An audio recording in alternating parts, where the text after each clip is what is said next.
na sumuko ang puso ko sa paulit-ulit na pagkakataon na nasaktan na bigo.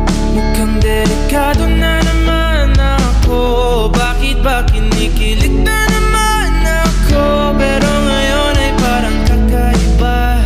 Pag nakatingin sa iyong mata, ang mundo ay kalma. Ngayong nandyan ka na, di magmamadali. Ikaw lang ang katabi hanggang saan ko kay pumuti. Di na maghanap ng kung anong sagot sa mga tanong, dahil ikaw ang katiyakan ko. Hindi na ako bibitaw. Ngayong ikaw na ang para sa'yo. Kung anong kulay ang aking nagsisilbing tanglaw, ikaw ay dilaw. Di akalain mararamdaman ko muli ang